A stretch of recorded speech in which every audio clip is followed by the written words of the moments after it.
Good morning. I hope everybody had a peaceful Memorial Day weekend. Welcome to the CUNA Advocacy Update for May 26, 2020. I'm Ryan Donovan, CUNA's Chief Advocacy Officer. There are three things you need to know about credit union advocacy this week. The Senate's out of session this week, but the House of Representatives will meet, and for the first time, they'll permit remote voting. CUNA and the leagues are engaged in the development of the next round of recovery legislation. Don't be fooled by the perception that the pace of policymaking has slowed here in Washington. Okay, so I want to take a little bit of a different approach to this week's audio update and try to break down a bit of what's happening here in Washington. If you need an example of just how far apart the Senate and the House are these days, one chamber is in session this week and the other is out of session for the second week in a row.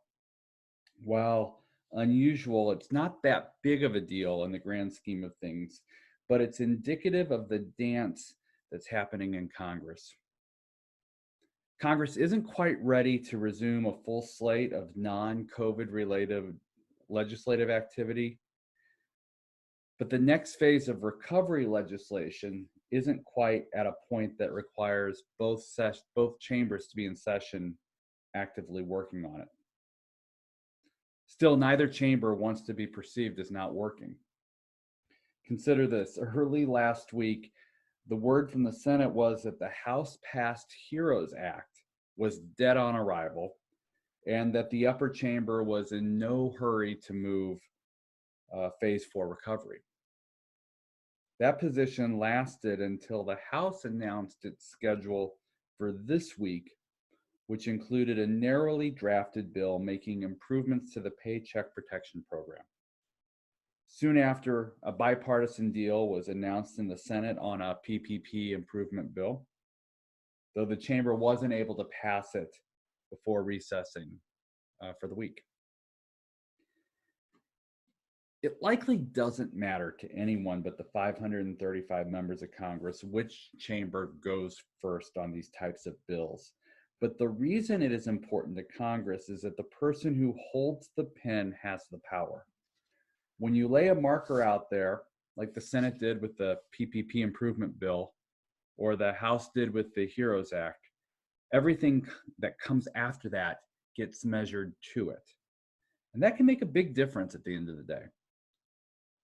That's why we were actively engaged in the House's activity on the HEROES Act, despite knowing full well it was largely going to end up being a political wish list.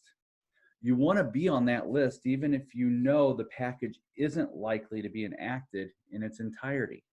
You want to be in the game. And as Congress engages in this legislative dance to develop and move the next round of recovery legislation, CUNA and the leagues remain engaged to advance our priorities.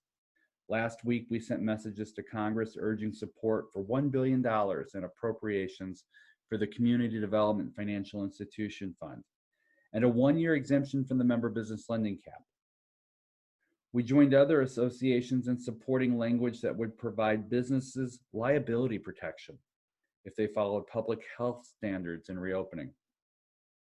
We met with several offices to include the inclusion of more technical measures like expanded CLF authority and remote notary authorization. Memorial Day weekend is often a time when we turn the page and we begin summer. Right now, it feels like Congress is turning the page to a slower legislative pace. The frenzy of March and April, when the crisis was hot and legislation always seemed to be imminent, has given way to a slower pace. But don't be fooled.